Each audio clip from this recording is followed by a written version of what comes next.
Hello and welcome to the Met Office Weather Studio Live, our regular Friday lunchtime weather update, here to give you all the latest this week on Storm Amy and, of course, to answer all your questions. I'm Aidan McGivern. And I'm Alex Deakin. Yes, welcome along. It's been a lively morning already. It's been action-packed and, Storm Amy is really hitting now. Yeah, it's barreling towards the UK. It's deepening as we speak very quickly. It's going to arrive this evening. Wind gusts peaking across many parts of the UK. Impacts likely for many, but it's the north of the UK and more especially Western Scotland, Northern Scotland and parts of Northern Ireland expected to bear the brunt. Yellow and amber warnings are in force, so we're going to have the very latest on those. Keep your questions coming in. We've got lots of questions already, so we'd be delighted to answer all your questions about the storm or anything else that is on your mind for the next few days of weather. And yeah, questions, comments, and do hit the subscribe button as was on there a second ago. We're regularly giving updates. You won't ever miss a Weather Studio Live if you hit subscribe. We do this every Friday, but yeah, today is particularly, as you can imagine, mostly going to be about Storm Amy. And we'd love your comments, your questions about anything to do with that or meteorology in general. We're still doing a quiz, aren't we? We are. It's storm related, so some of the questions will put Storm Amy into context compared with previous October storms and so on. But yeah, we're going to be obviously focusing on the storm this week and the kinds of winds you can expect in your area, the kinds of impacts that could occur because of Storm Amy, and when it's going to happen and when it's going to clear off. So we'll be answering all those questions. Already lots of questions in, thank you for that. Shai has said there's been a lot of focus on the north of the UK naturally, but what can we expect in the south, the southwest, southeast? Will the winds likely be quite strong down here or just a typical windy day? It's kind of a typical windy day, but slightly a notch higher than that, maybe. We have issued this morning a yellow warning. It covers the whole of the UK. Definitely the strongest winds, the most severe conditions likely across northern Britain. We'll go through all the warnings in a second at the board, and that's where we've got the amber warnings in place.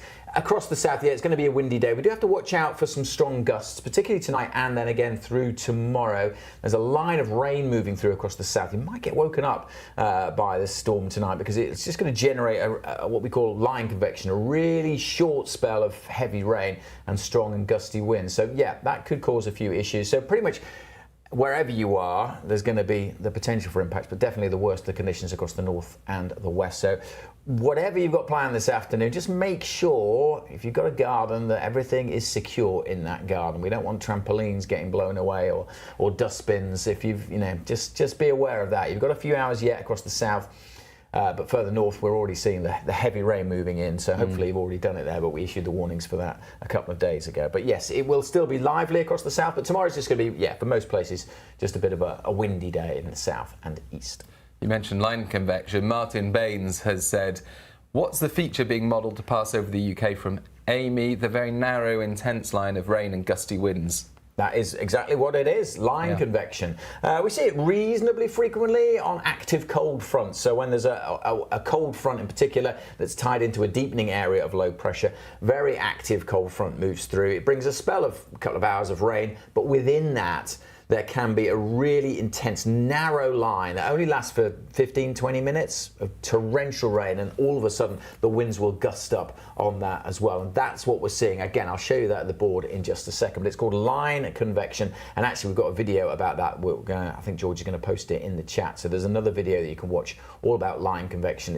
When we talk about squally winds, that's often what we're talking about as well, and those winds suddenly pick up. So it's all to do with the way that the air is changing, just on a cold front, going from the mild to the cold, and the winds can suddenly whip up, and that is line convection. We will see that tonight, a narrow band of rain swinging across all parts. James Brinklow, hello bright and blustery presenters, I like it. Do you think, since the Met Office started naming storms, on average there's been more storms tracking across northern Britain than south? I wouldn't say since we've been naming storms. I mean, northern Britain generally gets more storms anyway, just because of the position of the jet stream. So northern Britain does get more low pressure systems. But we do kind of factor that into the impacts as well. So yeah, northern Britain gets more, but northern Britain is a bit more robust. So we wouldn't necessarily name more just because there was getting more. Do you know what I mean? It's all about that balance. But just generally more low pressure systems head that way. It's also so variable year to year, Yeah. season to season. It would be very difficult unless you had a really long period of time Yes. to do an analysis of it. So, the sample size is too short. Effectively, you get such year-to-year variability, both in terms of how many storms you get, but also the track of them and so on. Last season was really active, lots of storms, busiest since we started naming them. Season before, quite quiet, wasn't it? So, such variability year to year, very difficult to. Had about 70 or 80 storms since we've been naming them since 2015. So we get about 7 or 8 on average each year. So yeah, it's not a big enough sample size, but say in another 10 years we'll be able to identify that kind of stuff. But anecdotally, I don't think there is any more or less hitting the north. They just get more because they get more low pressure systems just due to the position of the jet stream. And Alf N, he's a school captain of a high school. He wants to know for a project he's doing, why are there so many storms? Well, good question. As I say, we get that natural variability year on year, so there's not necessarily been any more or less, but I think more people are aware of them now because we name them, which is why we name them. We give storms names to raise awareness. We haven't been doing it for that long. We started in 2015, so we've had 10 years of naming storms. So people get a bit more used to them. So before 2015, we didn't really name storms. We just kind of issued warnings for them. So people are more aware of them now, so people may think there's been more, but there's not a lot of evidence to say we're seeing more or fewer storms. But now that we're naming them, they're more in the public consciousness. And the reason we name them is so that people are aware. So the whole point of the Met Office is to help people stay safe and also enjoy the weather when the weather's nice, but also stay safe when the weather is severe. So that is why we name them. And there's all kinds of evidence to back up that as well, why we do it. Whenever there's a storm, whenever there's an amber or red warning, we then look back and all the stats suggest that 80-90+% of people in those warning areas are aware that there's a warning because we've named the storm. And that they make preparations as well. That's the important thing. Making preparations, secure their property, protect themselves and so on. And that's what it's all about. 100%. So, yeah. A question from Daniel West, similar to a lot of questions I had on a Facebook Live I did yesterday. What are the chances of flights being cancelled out of Glasgow this evening? And it's one of those that we can't really speak for, airports and flights and so on, or ferry companies or rail companies. But these are potentially very impactful winds across Glasgow Friday evening. It's not looking good in terms of the wind speeds. So there is likely to be transport disruption widely across northern parts of the UK, particularly for many areas of Scotland. We're talking about flights, railway, roads, ferry crossings, bridges, all those services are likely to be affected in some shape or form. The best advice we can give is always check before you go. That's what we always say. If you do have to travel during these severe weather events, then always check before you travel. There's no point going to the airport if your flights have already been cancelled. And again, one of the benefits of naming that storm early is to get the message out there. We named this storm a couple of days ago, so things like airports will have been aware. They've been able to prepare for it. The rail network as well, the ferry network, they've all been able to prepare because we've given them that advance warning. It's as Aidan said, it's not up to us to say whether airports will or won't be closed, but there is very likely to be significant disruption from this storm one way or another. And of course, it's always hard to tell what the disruption is going to be. It only takes, we've got a yellow warning out now for England, for southern parts of England and Wales, but overall we're not as concerned here as we are further north. But it only takes one branch to fall on a major train route and you've got huge cancellations, or one tree to topple over, and it's almost impossible to forecast that because that could happen with a 45-mile-an-hour gust or a 70-mile-an-hour gust. So it's not necessarily directly related, and as I say, it only takes one branch to fall on a train line to cause significant disruption across the south as well. But there will be serious disruption in those amber warning areas across northern and western Scotland and northern and western parts of Northern Ireland through the day today. Quick question from the deep dive. What's the point, asks Baron R. Hubbard, Post Office. Baron Rhubarb, I think it is. I looked at that earlier. I think it's Baron Rhubarb. I was reading it one letter at a time. Baron R. Hubbard. Maybe it is Baron R. Hubbard. Let us know, Baron. You just don't know, do you? What's the point of naming these storms? Bad weather is bad weather, no matter what it's called. Just tell us there's a storm on the way. Stop this ridiculous naming of everything. That's what he's asked. Thanks, Baron R. Hubbard. We don't, we don't name everything. We just name storms. That's what we do. And as I said a second ago, we know it works, right? We want to get people's attention attention. We need people to be aware. Because we named it on Wednesday, far more trampolines will have been put away, fences will have been secured, garden furniture will have been put away, because we've told people that this storm is coming. That is why we do it. You know, if 1% of people, or 0.01% of people who hear this message put their trampoline away, that's potentially 10 trampolines that aren't getting blown onto a railway line. So that's the reason we do it, so that the media get involved, so that the message gets out there more widely. And we're not going to stop doing it, because we know it works. As I said, we've got lots of research, lots of evidence to prove that it does work as well. Yeah, and another question for the deep dive, and this is kind of related to a question that's just come in on our live. So the question that's just come in on the live has asked about the differences. I'm just trying to find it now. Why? Oh yeah, Ross, tug captain. Why was there so much difference in the models on the storm track? Models didn't really harmonise until last night's run. And then the question for the deep dive was from Castiman 22305. Isn't Amy the remnants of Umberto, or was it a separate low pressure system? Well, shall we have a look at that in a bit more detail? Yeah. Let's head to the board, because we can answer both of those questions quite nicely by heading over to the board. Yeah, we had a lot of that through the week, really, because we were looking earlier in the week at Hurricane Umberto and what was then Tropical Storm Imelda. Imelda since turned into a hurricane as well. And they were kind of dancing around in the tropics through something called a Fujiwara effect. It wasn't the classic, they weren't kind of spinning around each other as beautifully as you might imagine, but they were interacting with each other and pulling each other away. So there's more on that in our deep dive. Then Umberto tracked northwards, it went over colder seas, it fizzled out.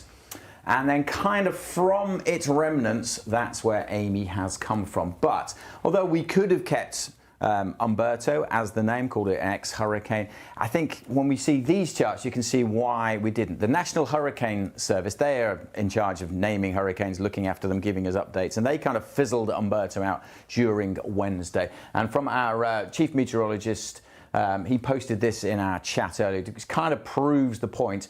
It looks quite messy and a bit blurry on there, but what we've got here is the pressure pattern, the mean sea level pressure, and the black lines, and these little purpley red blobs. That's the vorticity at 850 hectopascals, so about 1.5 kilometers up. We can do a little zoom in, which should help out. So here we've got the frames as we go through the course of Tuesday and into Wednesday. The pressure pattern here, the black lines, this is Imelda. So this is through Wednesday. That's Imelda and that's Umberto. And you can see the spinny nature of it, the vorticity factors there still impacting things, but also helping to spin up this extra low here further north. And that is effectively what becomes Amy. At the same time, Umberto is fizzling out. So the pressure pattern really weakening around Umberto. So Umberto fizzles out. No doubt that Amy has drawn some of the energy, some of the warmth, some of the moisture from Umberto as it's been forming. But it's also definitely a new, fresh system, if you like. So that is why we didn't call it Hurricane or ex-Hurricane Umberto. That is why we classified it as Amy. What was the other part of the question? Because we can answer that as well. That's why was there so much uncertainty about the track? That's a really good Amy. question, yes. One of the reasons behind that was because it hasn't developed properly until now. Right now, as I speak to you, this lunchtime on Friday, that is when Amy is really, really intensifying. It's that interaction with the jet. I talked about it a little bit in the deep dive. Aidan talked about it in the 10-day trend as well. It's because, as I say, it's really happening right now, and we can show you that. The big question, I guess, is how bad is Amy going to be? And for that, let's look back at what happened first thing this morning. And the best way to do that is to show you Amy here on this wide view. That's Amy, the storm system. Here's the UK and the Republic of Ireland, and this is the jet stream, the fast-moving ribbon of air high up in the atmosphere that tends to steer and power and intensify these lows. And that's exactly what's happening with Amy. We'll zoom in a little bit, and we can take a pressure reading. So this is 6 o'clock this morning. Let's see what the central pressure of Amy is. 977 hectopascals, 977 millibars. Remember that number. And then let's watch what happens. If we just play through what's happening over the next 12 hours, Firstly, 6 hours. So this is where we are now. Notice how it's moving in and the jet stream is intensifying. This darker zone on the jet stream, that's the core of the jet. That's the really strong winds in excess of 200 miles an hour. And as Amy crosses the jet stream, it's really starting to pop, really starting to intensify. The isobar is just coming out of it. This is what's called a left exit. So you've got the jet stream here. The winds actually start to ease here, but this is called the left exit area, and that is an area where storms develop. Low pressure systems intensify as they go through this particular zone. So at midday, we are already down to 966 hectopascals. So in just 6 hours, it's dropped 11. But the real intensification is happening through the course of this afternoon. So if we just take that off, let's zoom in a little bit and watch again as those isobars really jump out again as it crosses through the jet stream, comes out the other side. Let's stop it there at 6 o'clock this evening. So another 6 hours have passed. And what have we got now? 953 hectopascals. So remember, it was 977 at 6 this morning, 953 through this afternoon. So it has dropped 24 millibars in just 12 hours, which is the definition of explosive cyclogenesis, the definition of a weather bomb. That is a real term. When low pressure systems drop by 24 hectopascals within 24 hours, then that is a weather bomb. So we can say that that is explosive cyclogenesis. That has occurred or is occurring right now as I speak to you. It's in the middle of that.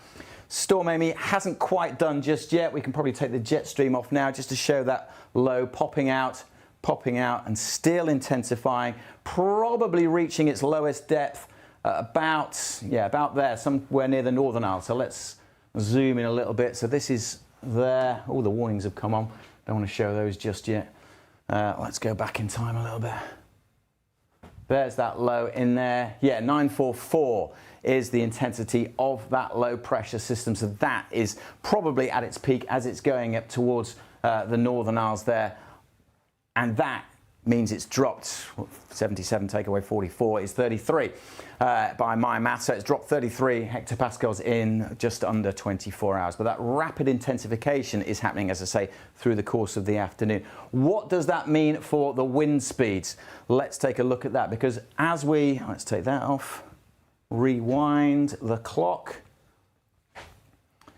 Notice with this structure that the isobars are closest together in this southwestern corner of Amy. That is fairly typical for these areas of low pressure. The isobars much further apart here than they are here, and it's this little core, and as it develops there, that's why we're particularly concerned about initially Northern Ireland this afternoon, but then increasingly as it pops its way across the far northwest of Scotland. We are looking at those winds really picking up. As it crosses Harris, actually the low may well cross Harris, and actually the winds may not be as strong in Harris as itself, but further south in this little zone here, that's where the strongest winds are going to be. Let's then put those winds on and look at that in more detail. This is as we go through the rest of today. So this is showing the strongest winds as we go through today and tonight. So this isn't the winds at this time, this is the strongest winds in the period between now and Saturday. And notice in this little zone here, we've got that corner of Northern Ireland where those winds are likely to be 70 to 80 miles an hour, but also highlight this zone here on the west coast of Scotland where the winds are likely to be in excess of 90 miles an hour. And yes, there is even a black core in there, not across land at this part, but just angling in. We zoom in a little bit.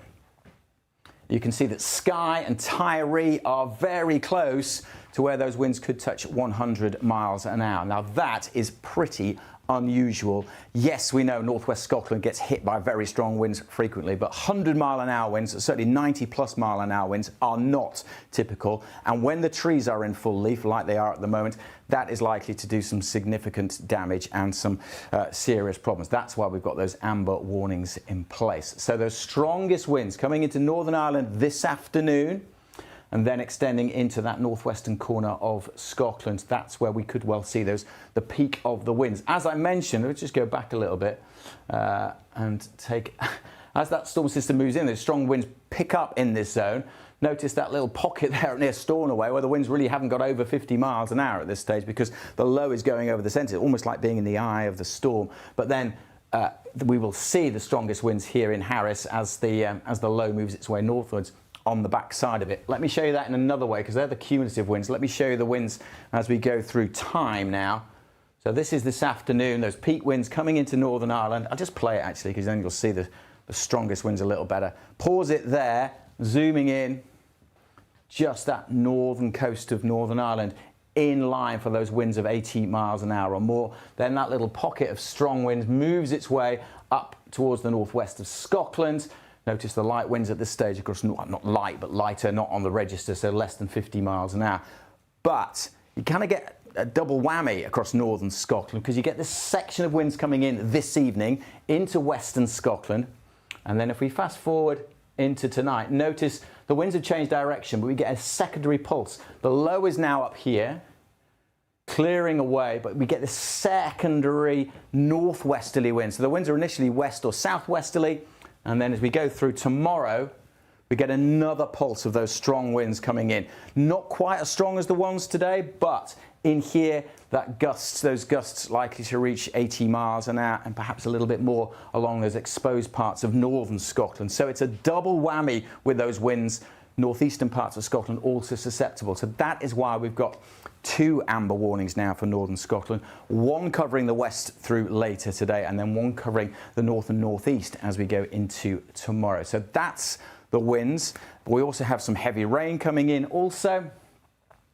And notice also further south there'll be some lively gusts, particularly as this system moves through tonight. The gusts will suddenly pick up, so we do have yellow warnings covering North Wales, North West England, but even further south those winds will be quite lively and gusty, particularly as the rain band moves through. So let's take a look at that. I mentioned this earlier. Heavy rain coming in now. Take the warnings off because we don't need those just yet. Heavy rain is coming in now. There are warnings in place for that. It's been a very wet week in the northwest, so more rain coming in could cause some further problems. But let's just take this band of rain as it moves through tonight across England and Wales could, as I say, or showing signs of line convection. So this is the cold front in here. Just look at this really narrow band as it moves through, comes down across the southeast. So that is through the early hours of the morning.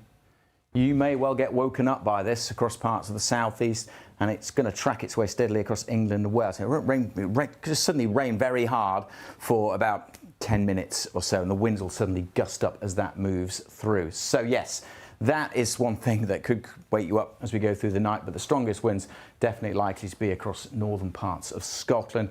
And then as we go through tomorrow, that rain band does pull away quite quickly, but notice the rain is still pushing in here, and that's all because Storm Amy is kind of grinding to a halt across the far northwest. The storm is moving quite quickly at the moment. As we go through, as it intensifies from the jet stream, it develops quite quickly, it moves through. But then, let's take the jet stream off again here, it kind of slows up a little bit as it approaches the northwest of Scotland. So that is something we also need to keep an eye on. There the winds come down in that secondary zone down across northern Scotland. It kind of grinds to a halt close to Shetland as we go through tomorrow. So it doesn't kind of whiz away because it's kind of disengaged from the jet stream at this stage. Not as much as it was before. Look at where the jet is now. So the jet's down here. It's not pushing Amy along. So it's disengaged from the jet. It becomes quite slow moving, which is why we keep the strong winds lasting well into tomorrow across the south, well, across all parts as we go through the course of the day. Let me show you the warnings. If I can do that. That's the button I need. So these are the warnings. Let's just go through the rain warnings initially. So we've got rain warning for Northern Ireland, rain warning for Western Scotland through the rest of today. And as we go into tomorrow, that rain warning expires across northwest Scotland. We do need to keep our eyes on that as we go through the course of today and tonight. More heavy rain incoming. The wind warnings now. Go back to where we are now. I've not gone far enough. The wind warnings for Northern Ireland and northwest Scotland. So we have that wind warning for the northwest. That's probably where the strongest winds are going to be later today. Northern Ireland, the amber warning runs out at 8 o'clock. Strong winds in this zone through the evening time. And then as we go through into tomorrow, amber warning as the winds switch direction, covering northern parts of Scotland along the Moray Firth to northern parts of Aberdeenshire. But we do have wind warnings right now covering the whole of the UK for tomorrow. The gusts across northern England, North Wales, Northern Ireland could still be 60, in exposed areas 70, maybe even 75 miles an hour as that storm system moves through tonight. And the winds in the south, 50 mile an hour gusts, because it's going to be showery nature through tonight. And of course, we've got that squall line as that line convection moves through tonight. So yeah, the main impacts are going to be tonight, but Storm Amy is still present as we go through Saturday. Lots going on with the weather. That was a bit intense, wasn't it? Sorry. There is. Yeah, you can have a lie down after this. Thanks. I need one. But what a contrast, I was thinking, between the weather we've had in the last month or so and what we experienced in the summer, the spring, where high pressure was often dominant. And this is often the case when autumn arrives. And you did a video on this, didn't you? That put out at the weekend. Yes, storms. Why we get more storms? Why is autumn known as storm season? And it's to do with the jet stream, the position of the jet, as we've just seen. It's the jet that drives and forces low pressure systems, and the jet shifts in the autumn and the summer months. So yeah, we made a little video, Greg and I, about that. We can probably show a clip of it now, hopefully. Autumn. It may be known for its mists and mellow fruitfulness, but there is a darker side to the season too. As the nights draw in, it often turns wetter and windier. Autumn is perhaps the most volatile of all the seasons, frequently flipping from foggy to feisty in a flash. But just why is autumn known as storm season in the UK? Well, in this video, we'll try and answer that question. Each year, in early September, we release the names of the storms for that season, because the 1st of September is the date when us meteorologically minded folks say that autumn begins. The statistics clearly show that named storms are far more common in autumn and winter than they are in the spring and summer. But what is the reason for this? Yeah, very timely video there. While you're at the board, a couple more questions are coming in. Lots of people asking about sting jets. Could there be a sting jet with this? Yeah, sting jet, very possible with this kind of system. It's exactly perfect. It's exactly perfect, does that make sense? It's the perfect kind of setup for a low pressure to develop a sting jet. That's where cold, dry air gets pushed into the back of it behind the cold front, separate from the cold front, and you get a sudden increase in a gust of wind. Hard to forecast, hard to pin down, because there's a lot of complex dynamics that are going on. They're kind of best analysed after the event, so it's probably after the event. During it, we'll be able to spot and say, oh, well, that could have been. But of course, to really identify a sting jet, you need the observations at the surface. You need to see those winds picking up. So it needs to really hit the surface where there's over a land mass. That's what happened in '87. Sting jets weren't known about until the storm of '87, the Michael Fish hurricane. That's when sting jets were first, the theory came out of. A lot of these low pressure systems kind of show characteristics of it, but it's hard to pin down. But what could happen certainly with Amy as it moves up towards the northwest, and as it intensifies through tonight, that we could see back in here, probably not there, but as it develops in here, as those isobars really squeeze together, a sting jet, which will just bump those winds up even more, an extra layer, an extra 10 miles an hour, that kind of stuff. Again, very short space of time, but those winds could suddenly gust up. That's what happened in '87, and with devastating effects across the southeast, where millions and millions of trees were knocked down. So it's a possibility, but it's really hard to forecast. It's one that we'll kind of look back on and analyse after the event. Yeah, we've had some questions actually on the difference between yellow and amber warnings, and also could this end up being a red warning situation? Yeah, we tend not to speculate about warnings. We've just updated them this morning. All the warnings have been looked at. It's kind of futile speculating about warnings. Where we are at the moment, as I've been through, we've got 3 ambers in place. Yeah, that's where we're at the moment. Say speculating about warnings isn't necessarily that useful where we are currently, but we're constantly monitoring the situation. So as this storm intensifies, as it crosses the jet and as it approaches the UK, if those winds look even more dangerous, even more life-threatening, then yeah, there is always that possibility. But the guys upstairs, literally 20 metres above my head, they'll be looking at that, they'll be monitoring things. But as it stands at the moment, the warnings are amber, and they've just been all updated, and we've been through them all this morning. So we're happy with them at time of recording, but you should stay up to date with the forecast through our app and through our website. That's where the warnings are constantly being monitored and updated. And a question that I can answer because I've looked it up, which is, you showed the pressure of Storm Amy as it gets closer to Shetland. What was it, 944 hectopascals, something like that? Where's the question gone? Matt McQuiff has asked, what's the pressure of the recent hurricanes in the mid-Atlantic? And that's an interesting one because, comparing them to Amy really puts the depth of those into perspective. Now, they vary a lot, hurricanes and tropical cyclones, by the depth, but just looking at two of the most significant, which developed really quickly into major hurricanes this season.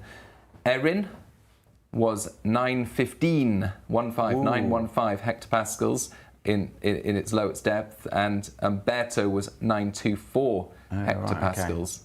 So Umberto, and then just as quickly as Umberto deepened, it then became much shallower as it decayed over cooler waters. I was trying to see if you could see on here what the actual pressure charts were at this stage, but that wasn't Umberto at its deepest. Imelda's doesn't look that significant there either. You can't really tell on those, but I was just having a quick look at those. But of course, hurricanes are different structure. There are different structures to the line of kind of lows that we see. They're fueled by the seas underneath, not being fueled or intensified by the jet stream above. So they're very different beats. The way the wind pattern is going out from the centre is very different to the ones we see. Where the strongest winds are often in the southwestern quadrant for ours, and are in very different positions and a different profile to where the winds are. So comparing the centre of the low doesn't necessarily just tell you, how strong the winds are going to be, for example. Yeah, Imelda, by the way, was 966 hectopascals central depth. Didn't look that scary. Yeah. Right. Should we do a quiz?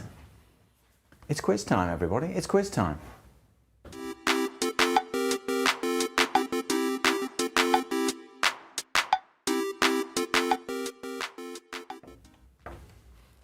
It is storm-themed, of course, this week. Just to put this storm into perspective, a few questions on previous October storms and so on. Previous October storms? Not all, some of them. Okay. But they're not all on October storms. The first question is... I'll put my answer in teams to you. Feel free to play along at home. Yes. And George will be putting up the questions and the possible answers so we can see where the majority of the audience make their selection. Often, asking the audience is quite a good idea with the audience, because we have got a very well-informed audience. Yes, very well-informed audience. So yeah, I won't be looking at what the audience say because that's cheating. Only Mr. Burkill does that. Yeah, only Mr. B. Okay, question number one. Which of these countries is not in the northern storm naming group? So Europe has a number of storm naming groups, collections of countries that name storms together. Of course, the UK Met Office teams up with Met Erin in Ireland, and Denmark's KNMI. No, the Netherlands KNMI. Netherlands KNMI. I've got Denmark on my mind because it's one of the options here. Which of these countries is not in the northern storm naming group? A, Denmark, B, Sweden, C, Norway, or D, Finland? Oh. So one of those countries isn't in the Northern Storm Naming Group. The Northern Storm Naming Group consists of 3 countries, by the way. So 3 of those countries is in the group, one of them isn't. I can narrow it down to one of 2. I'm going to go with that one. Okay. Not that happy. You've locked in your answer. I have locked in my answer. And we've got a few guesses here. Jay Uso is going for Finland, as is Samuel Seven. Christian Proto, Sweden. And Ruth O'Hare guessing D, which it'd be hard to be Sweden, wouldn't it? Because Sweden's kind of between Norway and Finland, so you wouldn't have... They kind of have to be connected to each other, don't they? Martin Baines, Denmark. Got a proper mixture of selection of guesses here, but actually the majority went with Finland, 63%. Okay. Sounds positive for you. But we'll see. We'll see. We will see. Did you not declare it? Okay. Question number 2. This is a maths question. Here we go. Good. Okay. If wind speed doubles, by how many times will its force increase? Okay, so if you double the wind speed, how many times will its force increase? Is it A, 2 times, B, 3 times, C, 4 times, or D, 5 times? 2, 3, 4, or 5? If you double any wind speed... Any wind speed, its force goes up by double, triple, quadruple, or quintuple? I didn't know that. It must be. Yeah, I didn't know it did that. I didn't know that was the link. Every day's a school day. We've all learned something. Well, I've learned something today. There's an equation I can reveal at the end. Yeah. Okay. Will Anstey has said 4 times. Laura Lawson Miles 3 times. J Moore double means times 2. Okay, I can reveal that the audience, 59% went with 4 times. 25% went with 2 times. Okay. Well, okay. I'm not sure I fully understand the question. But there we go. Who hates maths? Oh, I love maths. I mean, you only did astrophysics degree. That's, you know. But, if you're going to do an easy degree like that, then you should. Question number 3. It was a long time ago. What is the lowest mean sea level pressure ever recorded in the UK in October? It's the lowest mean sea level pressure ever recorded in the UK in October. And this is relevant to the central depth of Storm Amy, because you said that as it passes Shetland, it's potentially 944 hectopascals. So this could be interesting. Is it A, 941 hectopascals, B, 951, C, 961, D, 971? And these are rounded up, by the way, to one significant figure. 941, 951, 961, 971.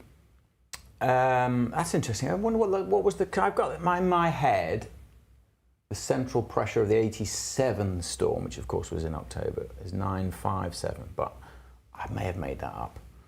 Or I remember seeing it on a chart somewhere. 957. So that would be, but I would have thought there'd be deeper lows further north across the UK. Well, I'll give you a clue. The 87 storm. The 87 storm wasn't the record-breaking storm in question. Okay, right. Interesting. Although it was a year later. That's interesting. Was it? 88? The lowest pressure was 88. Yeah, 6th of October 1988. In Muckleflugger in Shetland, so the other end of the country. Other end of the country. The 87 storm. Muckleflugger's a good place, isn't it? I wish I lived in Muckleflugger. Brilliant. Question number 4. What are people from Muckleflugger called? Mucklefluggonians? Mucklefluggans. Mucklefluggers? Muckleflug. I wouldn't. Yeah, we'll stop that because. Anyway, let us know in the comments. Where was anyone from Muckleflugger? Do let us know. Where was the UK's strongest wind gust in October? So we're talking about record wind gust in October. Where was the UK's strongest wind gust in October? Was it in Wales, England, Scotland, or Northern Ireland? Before you write down your answer, there's a clue here. There's an image. Oh, there's a picture. You might be able to work it out. This image will show you the pressure chart from that storm. Okay. Can we share it, Rich?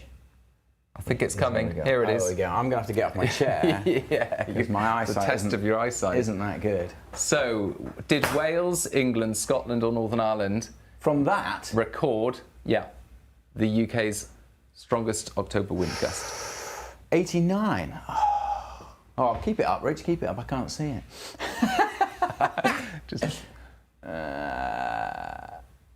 Oh, you come back to me again, Rich. I've not seen down yet. You just like seeing your massive face in the camera. Right. 1989, 28th of October. And here's another interesting thing. You had the 87 storm in October 87. You had the lowest pressure October 88. And then you had the strongest wind gust October in 89. 3 years of crazy October weather. Wow. Let's see what people at home are suggesting. I was in my teens. Maybe that's why I'm a meteorologist, because I was in my formative years. Ruth O'Hare said, from the chart, I'm guessing Wales. Liam Parker, Scotland. James Brinklow, England. A variety of guesses. Jetson John, Wales. The outer bars look tighter in Wales, Tall Man says. What did you put? I put Wales, based on that. Right, you know to read a weather chart. Let's see. Let's see if you're right. George has updated on the Muckleflugger. Means large, steep-sided island. That's what it means. Is it populated? Is it? Maybe it's not populated. Well, it's got a weather station. It's got a weather station. Yeah. Okay. Well, it had a weather station at the time. Got blown away. Yeah. It's also uninhabited. Thank you, George. George is on it today. I didn't hear much of it. Probably that weather station's gone now because we don't really hear about it anymore. Yeah. Probably did get blown away in one of those October storms. Right, come on, question 5. Name the storm. This is another image-based one. Oh, okay. I've got to have to go to the chair again. Name the storm in this image. This is a pressure chart from a recent storm. So let's see if it jogs your memory when you see this pressure chart. Name the storm in this image. Wow. Is it A, Storm Floris, B, Storm Eowyn, C, Storm Babette, D, Storm Ciarán? Oh. I took the date off to make it a little trickier. Don't go looking for the date. Don't go looking for the date. So Floris, Eowyn, it isn't Babette, Floris, Ciarán. because that was an August storm recently. Either.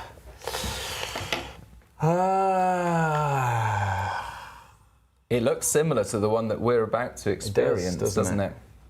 So it's going across northern Scotland in that image. Can't spell it. Okay. How many of you at home know your storms? A few guesses for Eowyn. Quite a few guesses for Eowyn, actually. 50% so far have gone with Eowyn. That's what I went with. Yeah. But I wasn't sure. It might have been Babette. Final tally, 49% for Eowyn, 24% for Storm Babette. That was the two I was going for. Two good suggestions, because of course Storm Ciarán went well to the south, didn't it? Brought a lot of disruption to the Channel Islands. And Storm Floris was an August storm that occurred recently. So the pressure chart looked very different to that. So yeah, good guesses, everyone. And news just in from Dan Holly. Thank you, Dan. Muckle Flugger closed in 1995.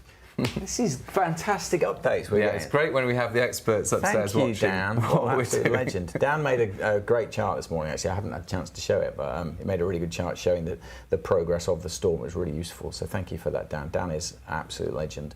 And thank you for watching and keeping us up to date there.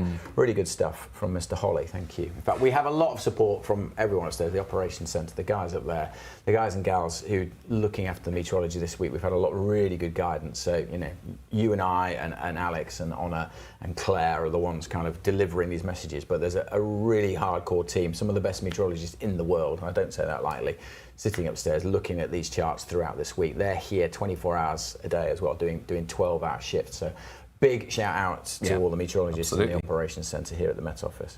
Okay, let's go through the answers. And you've done pretty well, actually. I think overall, not too badly. Good, I think you got a bit confused about question 2. I think. But we'll gloss over that. Maybe it was the way I explained it. I think it's probably in that. Okay, question 1. Which of these countries is not in the Northern Storm naming group? The majority of you went with Finland. You went with Finland. Finland is correct. Yes. Because it's Denmark, Sweden and Norway in the Northern Storm naming group, of course. Question 2. If wind speed doubles, how many times will its force increase? So there's an equation whereby force increases at the square of the increase of wind speed. I've explained that even worse than the original question. So if a wind speed is 5 miles an hour... If a wind speed doubles, its force increases by 4 times, because 2 to the power of 2 is 4. If a 5 mile an hour wind is force 1, right? No, it's Beaufort force. Oh. Yeah. Oh, I was thinking Beaufort force. No, it's Beaufort force. The that's amount what I didn't understand. The amount of damage it can do. No, the amount of damage it can do. Oh, right. I was thinking Beaufort force. Right. That's why I was confused. Maybe it was like double then. Okay. 10 is 20, and that doesn't quadruple the Beaufort force, does it? That would be crazy. The force exerted by wind is proportional to the square of its speed, essentially. And that means if the wind speed doubles, it increases by 2 squared. If the wind speed triples, it increases by 3 squared, which is 9. So if you go from 30 miles an hour to 90 miles an hour, that's a trebling of the wind speed, but its force, the amount of damage it can do, goes up by 9 times. Ooh, I also didn't know that, so I have learnt something. Yeah, and it shows how how much more severe these winds can be because the force is increasing so much quicker than the speed. So if you go from 80 to 100 miles an hour, for example, you're not just going up by a quarter. That's how much you're going up by the wind speed. It's increasing by 25%, but you're increasing by a lot more force, a lot more damage when you get up to 100 miles an hour and so on. That is interesting. Good. Right. I think most of you got that right at home as well. People at home understood the question, whereas I didn't. Sorry. I was overthinking You're thinking meteorology. I was thinking meteorology. Okay, what is the lowest mean sea level pressure ever recorded in the UK in October? And I think I want to go. I think I got that wrong. I've got 951. Was it 941? It's 951. Oh, it is 951. Yeah. Technically 950.9, but yeah, you're correct. Oh, and that shows that the central pressure there, 944, could be record breaking for the lowest sea. But even if the centre doesn't go over, the pressure recorded in Shetland is likely to be lower than that. You'd have thought, wouldn't you? Yeah, if it all goes as projected. Expected. Yeah. And yeah, most of you got that right at home as well. The audience are doing well this week. So where was the UK's strongest wind gust in October? This is question number 4. Wales, England, Scotland or Northern Ireland. You went with Wales. Just the way that chart was, the isobars and the exposed... if I had to pick a place, I said the Mumbles probably got the strongest wind. Very close, very close. South Glamorgan, Roos, 124 miles an hour. So that's the record max gust for the UK for October. And could you name the storm in the image? It was Eowyn, wasn't it? It was Eowyn. That's what 49% of the audience went with is correct. Well done. You know your storms. You got 4. I got 4. I got 4 out of 5. Very happy with that. 80%. I think you might have got question 2 if it was phrased differently. Yes, you weren't thinking Beaufort scales. Right, keep your questions coming in, and even if you're not watching this live, you can keep your questions coming in as well. We will keep you updated as best we can. But any more questions on the storm? We'll probably go another 5 minutes. Now we're overrunning today a bit, but there's plenty going on. Yeah, Rich has just said we have a reminder of the warnings, which is a good shout. So we've got amber warnings for Northern Ireland from 3 o'clock this afternoon until 8 o'clock. That's with gusts of 60, 70 miles an hour, maybe 80 miles an hour, particularly on that north coast. So that's the first warning. Then we've got another warning covering western and northern Scotland from 5 o'clock, I think, until midnight. For gusts, that's where the strongest gusts are likely to be on that west coast of Scotland, 80, perhaps 90. There is a chance we could see those winds getting close to 100 miles an hour in very exposed locations. So that's for tonight, and then the amber warning shifts as the wind changes direction and covers more northern and northeastern Scotland, extending into northern Aberdeenshire for that amber, which lasts through much of Saturday, in fact, where those gusts are likely to be perhaps a notch down, but still 70, 80 mile an hour gusts. Still pretty unusual, still likely to cause some significant disruption. Then we've got myriad other warnings in place. Rain warnings covering Western Britain for today for that rain coming in, and then wind warnings covering Northern Britain, northern and western parts of Wales, or Northern Ireland once the ambers run out, and the rest of Scotland for those gusts of 60, maybe in exposed areas 70 miles an hour, particularly in the far north. And then the broader wind warning covering the rest of England and Wales, where gusts of 50 mile an hour, maybe a little bit more tomorrow and tonight as that line moves through. Do keep up to date with the warnings. Do check out, if you haven't got our free app, why not? All the warnings are on our app and, of course, on our website as well. They've all been updated. So the team upstairs done a great job this morning. So you can go and find out those for yourself. You want to be subscribed to our YouTube channel. So do that, and we'll be giving regular updates as we go through the course of the weekend. And we're posting all the time on social media as well. So if you do break that record for the lowest pressure, for example, that we'll be posting that on social media as well over the course of the weekend. Quick plug for Spotify. If you're on there, don't forget that. You can get onto our... Oh, there we go.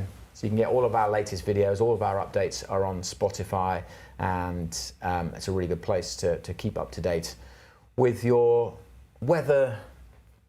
If you're a Met head, that's what I was looking for. Lots of Met heads writing impressive quiz scores in the chat as well. Good. And Rube Dog has said that they've just realised that they are a weather geek just watching us. So yes, join the club. Welcome to the club, Rube Dog. You are officially a Met head.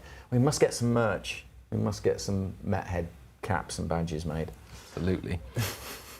And Rube Dog also asked about whether trees would be down because of the storm. And yeah, it's a storm that is occurring at a very bad time of year because the tree's still in full leaf, of course. Similar storms of similar magnitude have occurred in the last 10 years. We've had a look back, and there have been a handful of storms with similar winds across northern parts of the UK, but most of them occurred in, say, January. This could be upper magnitude in terms of the impacts because of the trees in full leaf. So that's another thing that adds a concern, basically.